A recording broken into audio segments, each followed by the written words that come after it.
Hello and welcome to another edition of the Fatu Network News Review. Today, Monday, 17th July 2018, I am Omar Wale.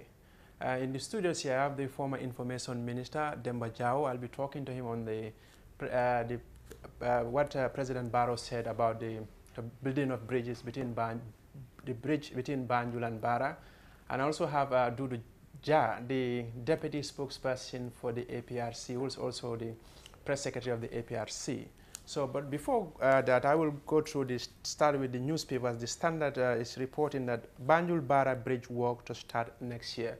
President Barrow said that when at the beginning of his tour, and the Assembly prepares for better oversight of public funds, and Turkey's President Erdogan urged world leaders to act against terrorists. On the 15th, they celebrated the Fethullah Gulen's terrorist attack. And Fethullah Gulen is a Turkish based in the United States who was accused of trying to topple President Recep Tayyip Erdogan in Turkey. And the APRC investigates Jammeh's leaked audio. We all know the Jammeh's conversation with the party executive was leaked and is circulating on WhatsApp and some other social media platforms. And the deputy spokesperson is here, will discuss that with him. The Banjul-Bara bridge work to start next year. President Barrow said that. He said next year they will start building bridge between Banjul and Bara. And I advised Jammeh against Euro-Africa deal. That is the former finance minister Abdul Koli yesterday told the Jammeh Commission that he advised the former President Jammeh about Euro-Africa deals. And the UDP petition is now heads to the High Court. The petition was at the Supreme Court, but the Supreme Court said they do not have the jurisdiction to deal with the case, so it's now in the highest court. And the fire service PRO has been sacked, and this point, Standard is reporting that Mamadou Dramé, the spokesperson of the Gambia Fire Ambulance and Rescue Services, has been relieved of his post effective July 9th. The Standard is reporting that. The Yankuba Koli suggested leak audio could be hacked. Yankuba Koli said the conversation between him, Fabakar, and Jammeh could be hacked. That's what he told the Point newspaper during an interview. And Jammeh is still defiant also on the point. That is, that's from the audio. He said despite the readings by the Gambian in 2016 presidential election, the former president Yahya Jammeh in a leaked audio gives an impression that he will again in lifetime rule the Gambia. So, and the work on Bara Banjul Bridge, the Point also is reporting that Gambia ranks second and third on customs procedure, and that is the Gambia has been ranked second and third on the custom procedure out of 23 countries in West and Central Africa. Barrow could have been a failed, or Gambia could have been a failed state if, that is the Foreign Minister Mamadou Tangara saying that the Gambia could have been a failed state if there was no intervention of ECOWAS. Moving on to the Voice newspaper, OJ and Kerfatu, the case was in court today at the High Court in Banjul. GDC youth leader challenges Dabo's qualification as vice president. They're also reporting that the same story, Gambia ranked second and third out of the 23 countries, and the NIA 9 case, court to visit Solo Sanding's grave today. That the court will visit Solo Sanding's grave, and injured Faraba Banta victims evacuated for overseas medical treatment. We understand it was reported 2 days ago that they were still in the country, but there is a report now they are being taken out of the country for overseas treatment. So, like I also said, Kerfatu's case was in High Court today, and I'm here with the former Information Minister, Demba Ali Jao, and Dudu Ja, the APRC Deputy Spokesperson and Press Secretary. So, Mr. Jao, welcome. Thank you very much. Mr. Ja? Thank you for having me on the show. To start with, I'll start with the former Information Minister, Demba Jao. President Barrow was responding to concerns raised by a representative of Lower Nyomi, who lamented several delays and frequent breakdowns of Banjul-Bara ferry service. And the president revealed that his government has permanent plans of crossing points. As he's also said, and I quote, discussions have reached advanced stages to construct a bridge over Banjul Bara crossing that will last 50 years. The foundation stone will be laid in 2019 and the works will take 4 years to complete. This morning, you posted on Facebook that and the headline is "My Take on the Proposed Banjul Bara Bridge." So do you think is achievable? Will President be able to do this? Well, yes, I have a feeling that it's a possibility, although a very, very expensive possibility it would be. I mean, certainly the Gambia doesn't have that money, and there is no way that anybody will lend Gambia such an amount of money. But as I said in the piece that I wrote on my Facebook wall, there is a possibility of a BOT contract, that is build, operate, and transfer contract. Yes. Maybe an investor or group of investors may be interested in the project. They would refinance it, then operate it for a specific period, probably on a share basis with the government. At the end of that period, probably they would have recouped their money and then hand it over to the government. It's definitely going to be a toll bridge.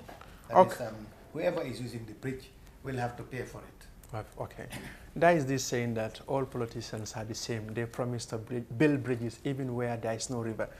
Is it the same way of African politicians try to bring people or trying to, because we had Jammeh, it's Babili Mansa, and in your piece you mentioned like ozone builders, if you like. So is this another way of trying to make it a political gain? Yeah, I mean, there is a possibility. As you said, former President Jammeh promised the Gambians a railway. Yes. And also we can remember that famous CD that he saw on television that about the discovery of petroleum, giving the people the impression that within a very short time the Gambia would start realizing money from that petroleum, right, which never happened for a number of years now. So it's it's a possibility that President Barrow also may be using political gimmick to to get the people to support his government or whatever. But the very fact that he has even given a deadline, like it's going to start 2019, well, I think it sounds more plausible on his side. Something that he has firm belief in, not only talking sick. Even though I'm a bit concerned about because such a big project like building a bridge across that stretch of water is definitely not going to be an easy thing. So we expected, at least there should be some feasibility study, and the feasibility study should not just be done, behind the scenes. Gambians must be involved in the feasibility studies. After the studies have been done, it should be reported to Gambians so that Gambians can have their input into it. But as far as I'm aware, that has not been done. So that's why I'm a bit concerned about, the credibility of the project, as he says. But the very fact that he's given a timeline, again, it means that probably the government is ready. I will come to you in a moment. Mr. Jar, Yes. We all know the APRC conversation, the private conversation between Jammeh and the executive. Who leaked the audios? As I mentioned in other media houses, I've been receiving so many calls yesterday and today. We're still investigating. We don't know exactly who leaked the audios as we speak now. Okay, you are still investigation as we speak now. But as far as I know, this thing was between Jammeh, Fabakary, and Yankuba Colley. So who do you think among this will record this conversation? Not precisely among the three that you've mentioned. Okay. There are always other parties involved, but not everybody talks.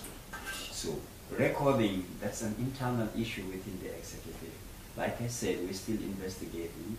I can't just come on air and start mentioning names. Okay. That wouldn't be credible. Okay. But as an executive, I have confidence in the national executive, and I cannot explain all the procedures telling you Mr. X or Mrs. Y was doing the recordings. But to get things cleared, normally you record conversation, within the APRC executive record their conversation with Jammeh. Is that true? Not all conversations are recorded. Some conversations are recorded. Sometimes when we summon an executive meeting, We don't have 100% attendance. There are those who don't attend. Okay. And in most cases, the conversations are lengthy, and we wouldn't be able to explain or go over everything, and recording that is like an hour plus. So normally we do this recording for the benefit of executive members who are not privileged to attend or to witness these conversations. We do play it back to them so that they hear from the horse's mouth. But normally when we do that, we collect people's phones. We don't allow them to record. Okay, but for example, if you were there, I am there, I will record, and when you come, because I'm the one who recorded, I will be playing it for other members to listen to what former president is saying. Yes. So, do you suspect anybody as far as this leakage is concerned? Not actually. I don't believe in speculations or allegations of another people. Okay. What I believe is always, whether the media or whoever it will be, I would rather give the facts, for clarity's sake, for truth's sake. That's why I don't speculate or I don't bring allegations upon anybody, only concrete facts. I don't suspect anybody as of now. All right. I will come back to Mr. Jao again. With regards to the same bridge issue, people always talk about creative destruction. For example, there was when they bridged the Makati other end, the place became a ghost town. So, is there any possibility of something like that happening again in the event that Banjul Bara is built? Honestly, I don't think so. I mean, as far as my impression is concerned, I think it is even going to help, Bara to develop even faster. The very fact that right now, people who live in Bara, who have urgent businesses across the river in Banjul or beyond, find it extremely difficult to get across from here. So it is a kind of a disincentive to, for people to find homes in Bara, because probably most of their business is across the river. But if there is a bridge and they know that, just within a few minutes or so, they will be able to cross over and take care of their businesses, probably, they wouldn't hesitate to stay in Bara. As far as I'm concerned, I think it is even going to help the city, the town of Bara to grow even faster. Okay. In Africa, we always complain about lack of employment. So you said it will help grow or help Bara to grow faster. But how about people? Is it going to we are just saying that if this thing happens, is it going to make people out of job as well when this thing happens, when they build the bridge? Yes, initially probably, those who are using canoes to, ferry people across the river when the ferry is not working, and probably those who are also employed on the ferry and other things. Initially probably they'll be out of a job. But, people are very good at, adapting to new situations. Yes. And when that happens, when the bridge is built, probably those people who have been using these canoes or other things, would adapt to the new situation and, find other means of getting money. Okay, we're having some issues here. They're saying they can't hear you. Your mic, maybe if you are speaking, you can speak loud. So coming back again, which one do you think will be more cost effective, ferries or? Well, in the initial initial period, definitely, if bridge would be very, very costly, because the stretch is a very, very lengthy one. It's about, they're talking about 7 kilometers or something. That definitely is going to be one of the longest bridges in the world, no doubt about it, and it will cost a fortune to build. But in the long run, I'm very positive that it will be more economical to the Gambia, because running the ferries, maintaining the ferries is very, very expensive. And just apart from that also, the very fact that the ferries have a time, they have to run within a time, while the bridge is, every time of the day and night you can be able to cross. It's going to be more economical to the Gambia, definitely, in the long run. Okay. Mr. Jack, coming back to you again. Yes. So, to some, the leakage was a deliberate thing by whoever did this thing. But others said some of the executive members trying to show people that they are in control or they are in contact with Jammeh. What is your take on that? To elaborate on that, the executive, they had these audios long time ago. It's not like these few past days that they had. And like I clarified in other media houses, during the impasse we had, I believe those were the right moments for these audios to be released, because people were in dire need of wanting to know what the truth was and where directives were coming from, but they never revealed these audios. So when the dust settled already, then it wouldn't be important to reveal these audios. But I'm sensing some sort of connotation in this, or a set of plan, I would rather call it, for the very fact that the day these audios were leaked, few days after that, there were some people within the APRC who were mobilized to make a courtesy call to the president, and a day after that announcement being made that APRC executive and militants have defected the party and pledged their alliance or their allegiance to the president, His Excellency Adama Barrow, which actually it's all not true. So I'm seeing some sort of, whoever is behind it is trying to create havoc within the party and lure our own supporters to go to President Barrow and support him. You said something like, which is not true. What are you talking about when you say that is not true? You mean the former governors and National Assembly members meeting Barrow is not true, or people defecting from APRC to Barrow's camp? That's not true. What are you trying to say, which is not? What exactly? Based on stories that are online, like I read on Facebook, they said the APRC executive went to meet Barrow, which is not true. The national executive were not aware of the people who went to State House, and they never authorized it. So that in itself, I don't know where the information came from. As a member of the national executive, that is not true. The other one, that is APRC executive and party militant defecting, which is also incorrect. That was news to me when I was interviewed on GRTS radio yesterday. I told them I'm hearing it for the first time. So these are the two issues I'm saying that it is incorrect. It's incorrect. Yes. Mr. Jao, recently you have been relieved of your responsibilities as the information minister. And many people say it's because of lack of incompetence. That's why you were relieved. So was that the case? Honestly, I don't know why I was relieved. I think only President Barrow would be in a position, because it was never stated in my letter that these are the reasons why he relieved of my position. But incompetence, I definitely wouldn't agree, because as far as I know, I was doing exactly what I was supposed to do under very challenging circumstances.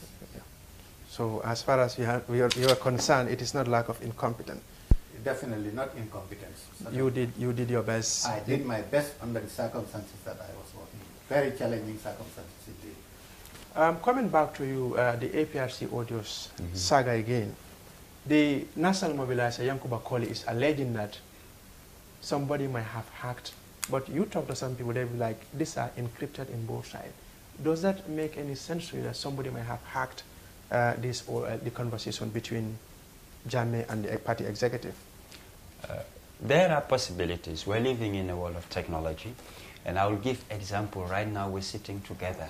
If your Bluetooth device is on, I can copy your files to my phone without touching yours. There are a lot of people who don't know this, and people who are aware. That's why when they're in public places, airports, etc., they switch off, they will turn off their Bluetooth devices. So there are many possibilities. Like I'm saying, we're living in a world of technology. Hacking could be a possibility, not only over encryption of WhatsApp messages, but other means could also be exploited in hacking or copying files. So who do you think will hack your private conversations?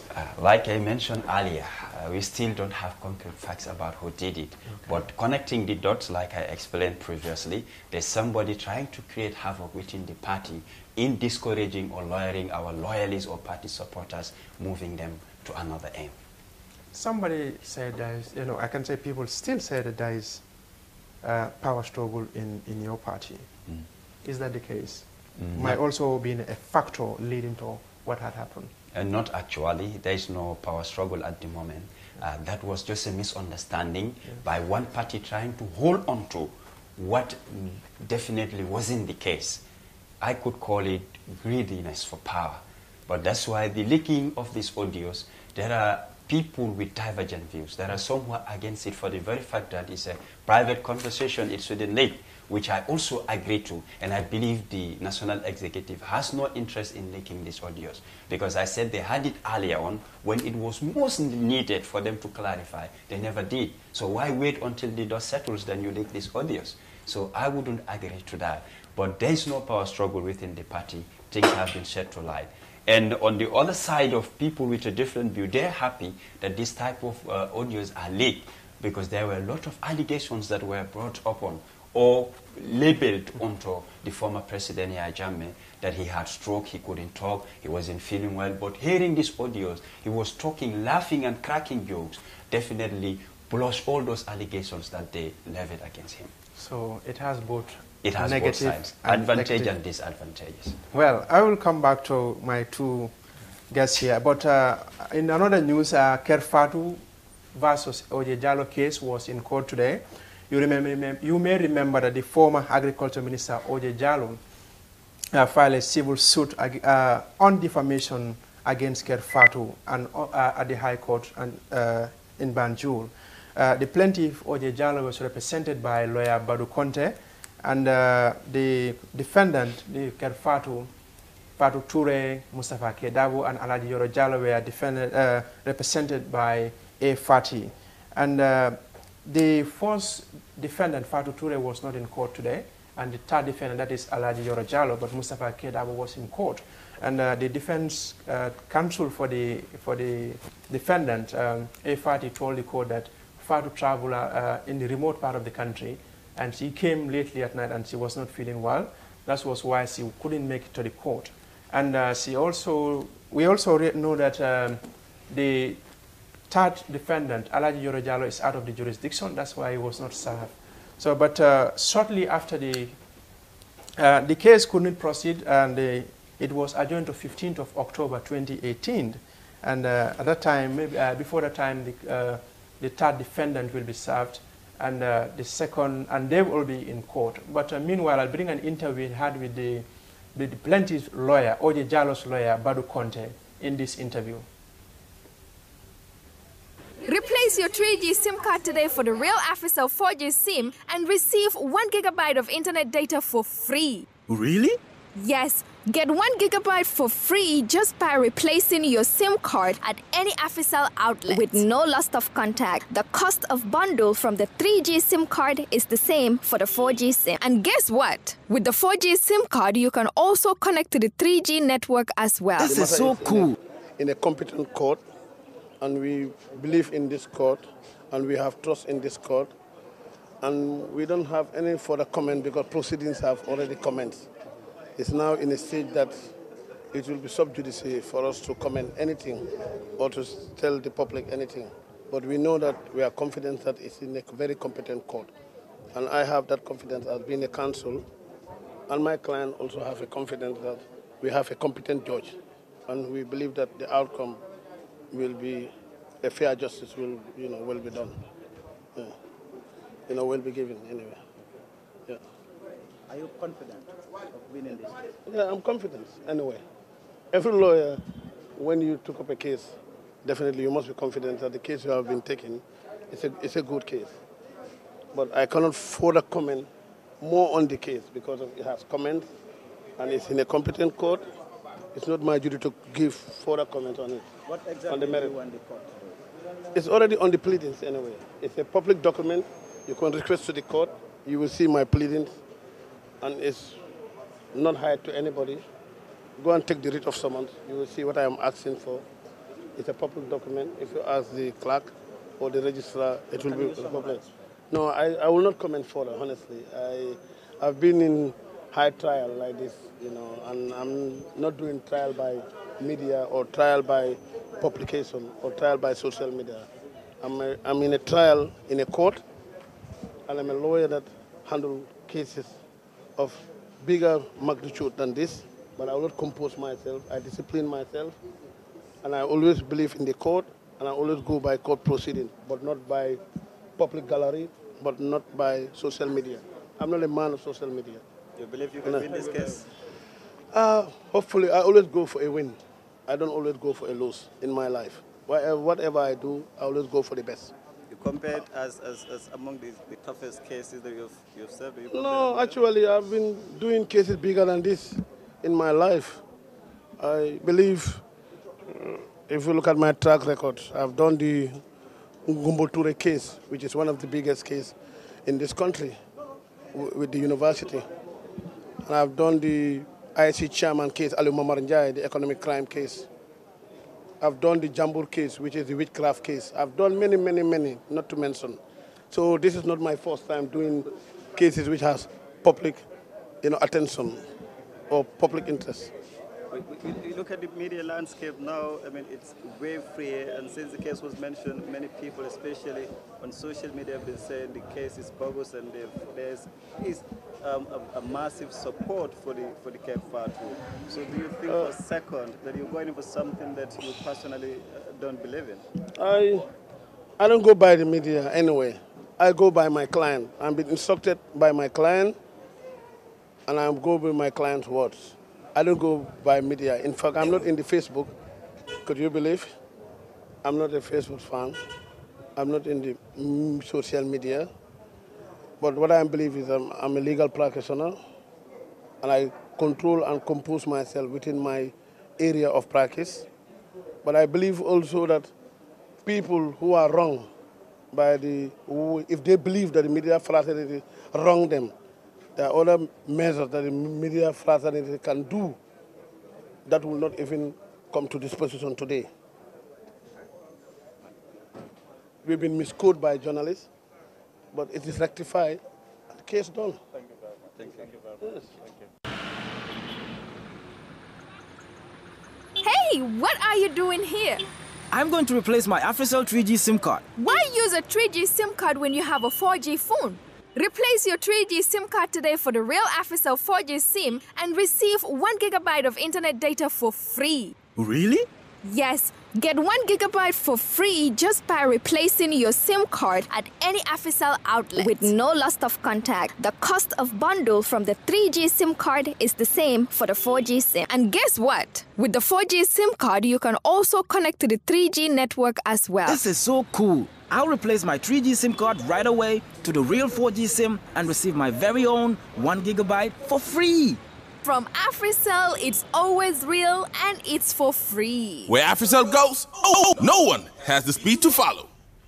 Well, welcome back. That was the interview we had with the O.J. Jallo's defense lawyer, that is Badu Conte, and he was thrifty, economical with words during the interview. And after interview with Badu Conte, we had another interview with the Secretary General of the Gambia Press Union, that is Sekou Jammeh.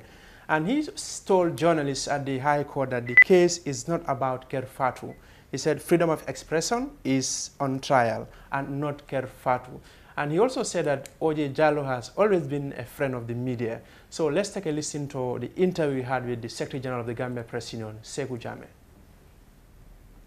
For free just by replacing your SIM card at any AfriCell outlet with no loss of contact. The cost of bundle from the 3G SIM card is the same for the 4G SIM. And guess what? With the 4G SIM card, you can also connect to the 3G network as well. This is so cool. Who has been a friend of the media, and OJ is someone who has not only been a friend, I just told him that he has been one of the strongest supporters of press freedom in the country throughout, the more than 8 years that I have known him.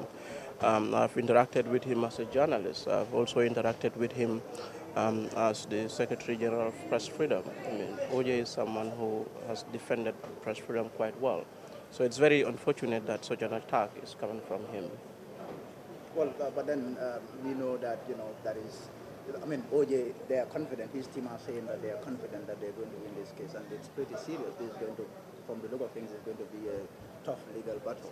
Well, we say that. They may, it could go either way. But the essential thing is, even if Ker Fatou loses, we should all understand that in the Gambia, it's not Ker Fatou that actually lost the case. It is freedom of expression and freedom of the press that has lost. So that's why every individual that has conscience in the Gambia, every institution that is here to protect democracy should stand their guard and actually do not allow this matter to even proceed. A lot is at stake here. Our democracy is at stake. The accountability of government and transparency of it is also at stake here. It's not a matter of Ker Fatou, it's a matter of press freedom. What kind of support is Ker Fatou getting from your organization? Well, Ker Fatou is getting every kind of support that, is needed. We are going to show support, we're going to show solidarity, we're going to give any kind of technical advice that we could give, that is needed. I mean, but Kerfatu GPU is very much, I mean, fully behind Kerfatu in this case. Thank you. Yeah. Well, that is the interview with the Secretary General of the Gambia Press Union, Sekou Jammeh, there at the High Court. In the studios here, excuse me, Demba Ali Jao, the former Information Minister, and Dudu Jah, the Deputy Spokesperson of the APRC party. Mr. Jao, you had the audios.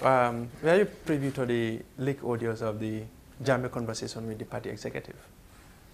Yes, I've seen them, like virtually everybody, because they've been trending on social media, and I've seen them, I've listened to some of the audios, and it's been very interesting. So it's, well, the very fact that it appears President Jammeh, or former President Jammeh, still seems to control the APRC from his base in Equatorial Guinea is another interesting situation.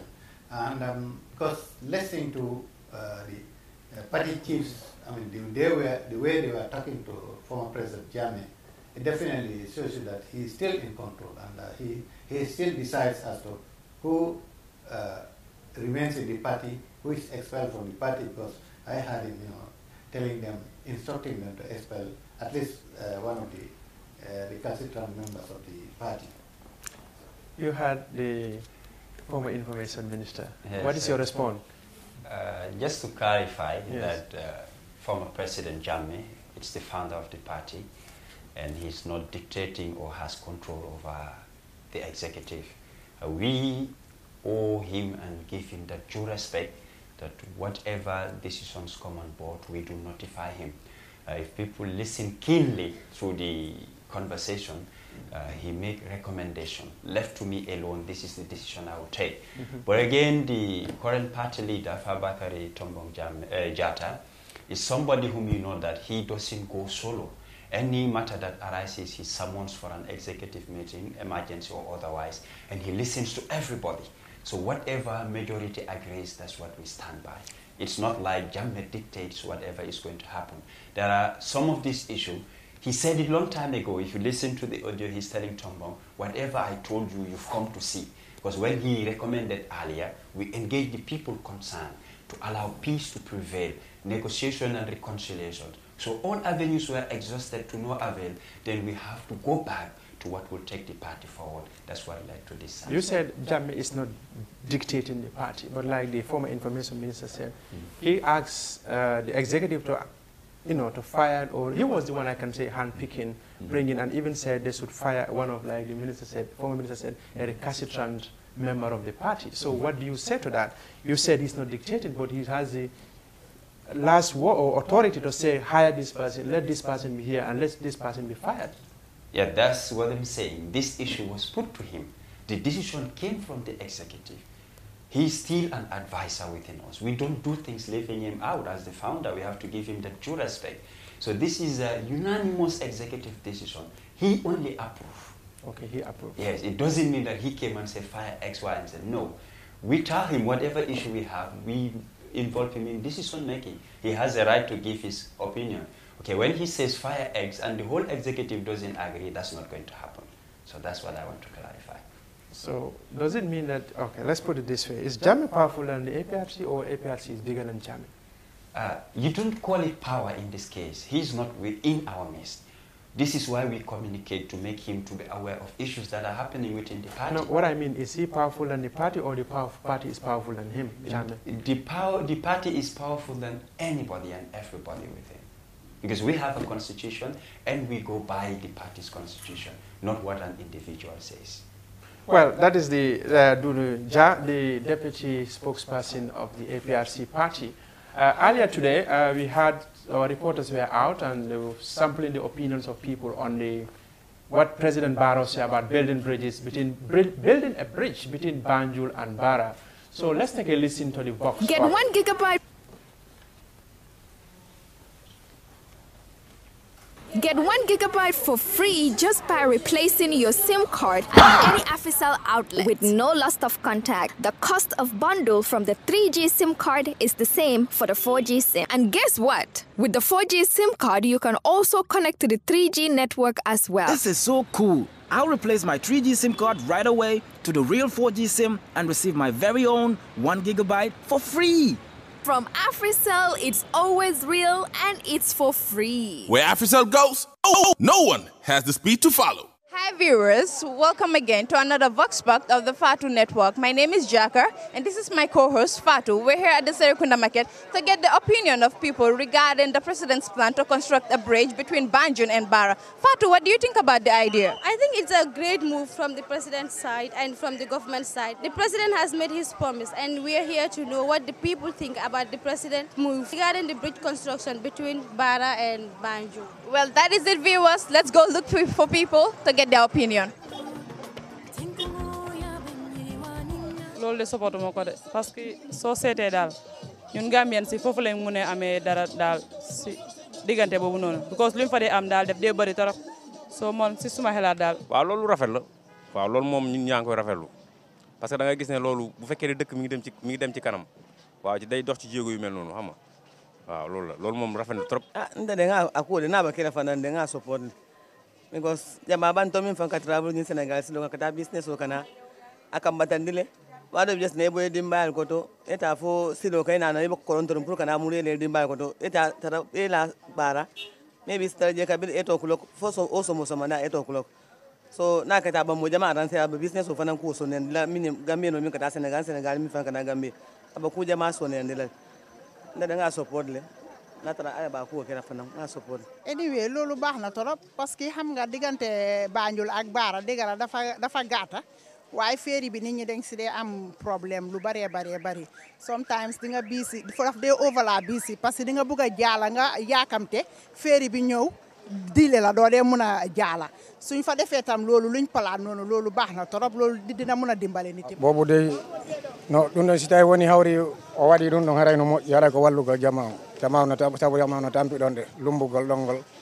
harayno rondi tampere molanade so haray ɗum ɗon si tawi o walli ɗum ɗon haray o walli jama haray jama no weltanimo ɗum ɗon haray jama fof no ɓeydanimo toranade kadi yo Allah nawru laamu makko ngu yeeso sabu jama no tampi ɗon de moƴƴa noon haray ɗum ɗon en tori Allah yo Allahu newno hay haray ko ɗum woni komi wowli fi muɗum fekkene loolu ñu ngi fay mooy gën a gaaw business kat yi diggante fii ak Sénégal dafa yomba parce que dema ñëw bi dafa yomba waaye su nekkee yaa ngi war a dem fii léegi Bara da ngaa waste time da nga dee jël fii ay 1 hour 2 hours balaa ngaa cross su nekkee yaa ngi amee emergency pour cross da ngaa gis ne da ngaa waste time. bu fekkente ne da ngay jënd ticket ba parce que pour man boobu mooy gën a gaaw daal. président bi foofu jarul ñu bridge ko Bara buñ koy bridge tamit dafa nekk bridge boo xam ne dafa war a indi income warul nekk bridge boo xam ne dafa war a nekk free bridge rek on a sanga dafa war a bridge boo xam ne dañ ko war a fay comme ferry bi ni may liggéey noonu la bridge war a nekk because of income la si Gambia.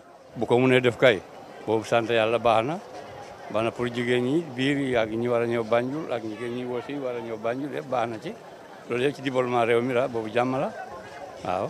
waaw ñi fa jaay ñi fa ñëpp income la si ñoom because of foofu soo ko bridge rek nga nekk ko da nga gis ne ñi fa war a fanaan léeg-léeg duñ fa fanaan Bara dafa firi ante ngaje ko mo ku kendoti muna sabo keta ku kendoti kadum every time ferio katu problema so anu nem ferio problema so to feri killing wala kabor anu feri killing woni mangambeno.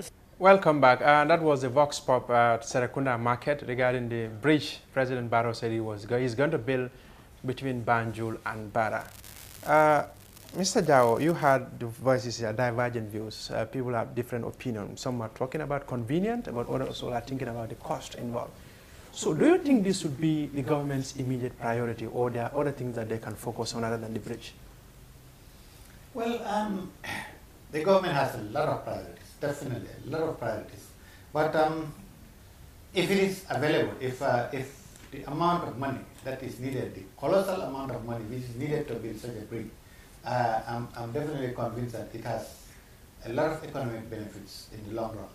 And I would think if the government has money, but it definitely shouldn't prioritize that bridge.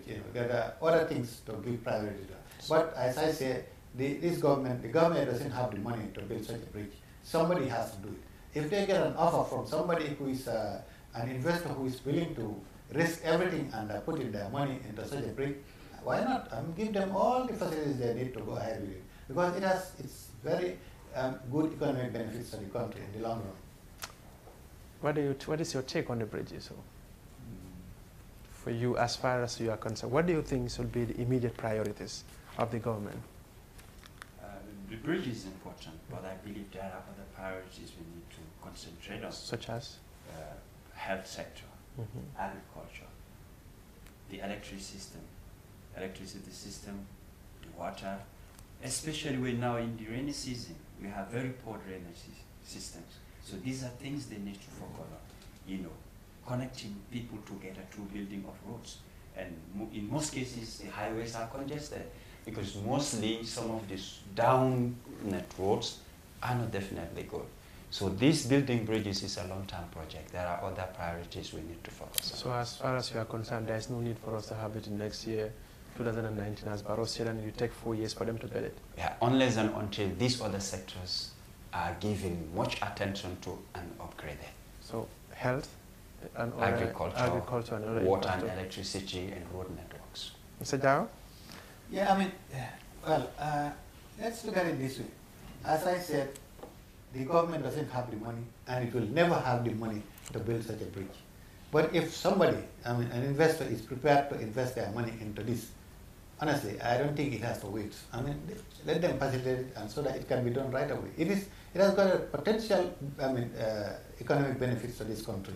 I mean, because the operations of the ferries, you've seen how, problematic it is. Sometimes vehicles will come and spend a day, or even 2 days, or even more than that on the queue trying to cross. Sometimes, the ferries also have their technical problems, and all these things. If you have a bridge, definitely that's going to address that. So, it's not a question of government prioritizing this. The government doesn't have the money, and there is no way they can ever have this money. But if somebody is willing to risk their investment and put it into this, why not? Well, we heard from the former Information Minister and APRC Deputy Party spokesperson. And we will also take a short commercial break and take viewers' queue with Mariam Sise. When we come back, we continue with the program. Hello lovely viewers, welcome back to Viewers Deep with Mariam Sise. Today Haruna Draba tweeted earlier and he said, the OP Camps team is really putting in time and effort. This is evident in the quality and timely delivery of message. Way to go. Hashtag Meet the People of 2018. On the other hand, Pasamba Jao tweeted and he said, I guess by the end of 2019, we will all know who the real Bible Mensa is. Hashtag Akasa. Gainako editor also posted and they said President Adama Barrow reveals in Banjul Bara Construction Plan 2019 as he unravels vision for New Gambia. On the other hand, Time newspaper tweeted and they said France's 19-year-old soccer star Kylian Mbappe is donating his entire World Cup winning to charity. On the other hand, on Facebook, State House of the Gambia posted and they said, as part of his constitutional mandate to meet new people every year, President Adama Barrow arrived in Barra today to begin his tour of the country to meet and dialogue with the people. He was received by the North Bank Region NBR Governor and elders of the region. That's all for today for your Viewers Deep with Mariam Sise. Don't forget to like us on Facebook with the same title and stay tuned for more. Thank you for watching. Well, that was the Viewers Queue with Mariam Sise. And still here with the former Information Minister and the APRC Deputy Party spokesperson. Mr. Jao, like I said earlier, you were in the cabinet now. You have been relieved. So what next for you now? Yeah, I think I need time to rest for a while and then reflect on what I'm going to do next. As you know, it has been a very hectic 16 months I've been in government, and I definitely deserve some rest. So I'm taking advantage of this situation to rest for a while, and then eventually I will think about what I should do next. You, the APRC. So finally, what will be your message to the general public? What I would finally say, especially this Lake audio, that everybody's antennas are up, that we're still investigating. And we wouldn't say anything, but it will be based on concrete facts. Okay. And I want to assure everybody out there that the APRC is intact and we're working to forge our way ahead. So if you do your investigation, you get the facts, what next? We call for a press conference and we let it loose so that everybody will bury it to rest. And in the event that the culprit is within the APRC, what is going to happen to the person? That depends at executive level what decisions will take. I can't personally decide what would happen. whatever issue we have at hand, we table it, and everybody's opinion matters. Thank you so much for your time. You're most welcome. Finally, Mr. Jah, what would be your message? Maybe I should take advantage of this program to thank everybody. After my leaving the cabinet, all the sentiments people have expressed, and I'm really grateful. And but I wish to assure everybody that even though I'm out of the cabinet, but I'm still around. Gambia is my country, and I will definitely get involved in every aspect of life in this country. So I'm still around, and I thank everybody for all the sentiments expressed. Well, that was the former Information Minister, Demba Ali Jawo there, and also have the APRC Deputy Party spokesperson there. So this is already what we have for you today. With me, Omar Wali, and my crew, thank you for your time.